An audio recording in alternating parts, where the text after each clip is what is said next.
여러분 안녕하십니까? 하리다 방송을 시작하겠습니다.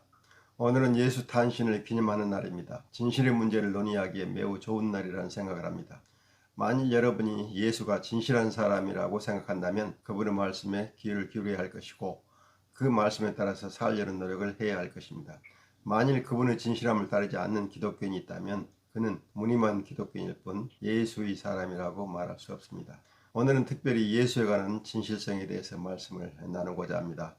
우리는 예수의 행적에 대해서 모르는 것이 너무나 많습니다. 우리가 아는 예수의 행적은 오로지 그의 제자 몇 명과 복음서 저자 또는 목회서실의 저자들이 전해준 단편적인 기록 정보에 의존하고 있습니다. 특히 그 복음서나 목회서신의 저자와 저작의 연대가 명확하지 않은 점도 예수에 대한 사실적인 이해를 어렵게 합니다. 따라서 우리는 예수의 행적을 그 제자들이 기대와 소망 또는 관점과 철학에 따라서 변형된 상태로 전달받고 있는 것입니다. 예수 제자들 또는 성경의 저자들이 그들이 목적이나 필요에 따라서 예수의 행적을 미워하거나 왜곡하거나 변형했다면 우리는 예수에 대한 진실을 영원히 알 수 없게 되는 것입니다.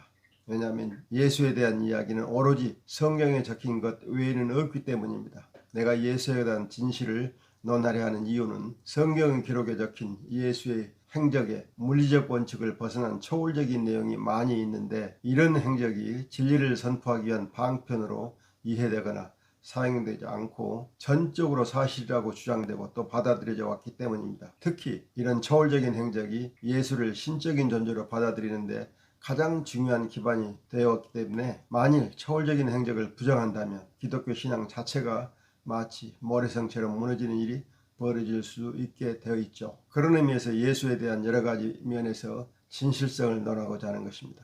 12월 25일을 예수가 태어난 날로 기념하는 것은 하나의 방편일 뿐 실제로 예수가 태어난 날이 12월 25일이 아님은 분명합니다. 따라서 기독교인이나 인류가 예수 탄생을 기념하면서 방편으로 이 날을 예수 탄생일로 기념하는 사실을 알면 아무 문제가 없는 일입니다. 그런데 12월 25일이 예수 탄생일이라는 것을 사실로 받아들이고 이 날이 아닌 날을 예수 탄생일로 기념하는 것을 죄악시한다면 그 자체가 잘못이 되는 것입니다. 마찬가지로 예수가 동정녀에게서 태어났다고 하는 주장이나 죽은 뒤에 사흘 만에 부활하여 몸이 하늘로 올라갔다고 하는 주장이나 언젠가 다시 그 모습으로 이 땅에 와서 죄인들을 심판하게 된다고 믿는 것은 믿음을 위한 방편이 되는 선에서 의미가 있지 정말로 그것이 진실이라고 그것이 실현될 것이라고 믿고 그 믿음을 기초로 하여 현실 생활을 하는 것은 거짓을 바탕으로 믿음을 형성하는 것이어서 진실하지 못한 일입니다. 모든 종교는 인간의 소망을 이루는 것을 목적으로 삼기 때문에 조금 황당한 주장도 할 수 있지만 어디까지나 방편으로 만족해야 합니다. 그렇지 않고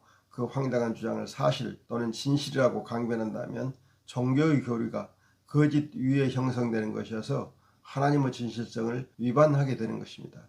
하나님은 결코 우리에게 거짓으로 하나님을 믿으라고 하지 않으십니다. 물리법칙은 하나님이 세상을 만드신 원리로서 거기에는 한치의 오차도 없고 거짓도 없습니다. 마찬가지로 하나님을 믿는 사람은 하나님의 진실성의 기반을 두고 믿음을 갖추어야 합니다. 초월적인 믿음을 가지는 것은 좋지만 그것을 진실이라고 강변하고 자기의 주장에 반대하는 사람을 배척하여 죽이거나 증오하는 일은 하나님의 길이 아닙니다. 하나님이 생명체를 진화의 법칙에 따라서 진복해 하시는 원리에도 한치의 오차와 어긋남이 없습니다. 이런 하나님의 원칙에 어긋나는 주장을 믿음으로 받아들이는 것은 하나님을 모르는 사람들이 무지에 지나지 않습니다. 종교가 언제나 과학에 맞춰야 할 필요는 없습니다. 종교와 과학은 목적과 수단이 다르기 때문입니다. 그러나 종교가 사실관계를 말하는 경우에는 역사와 과학과 합리적 주장에서 벗어나서는 안 됩니다. 필요한 경우에는 방편을 쓸 수 있지만 그 방편을 사실이라고 우기고 사람들을 속이는 것은 하나님의 길이 아닙니다. 엄마를 잃은 아이에게 엄마가 하늘나라에 가셔서 우리를 보고 계신다고 달래는 것은 아이를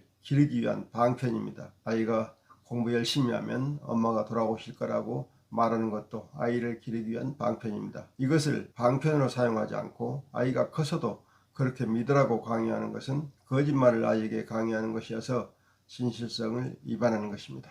그런 점에서 종교가 초월적인 이야기를 할 때에는 신중하게 하기를 바랍니다.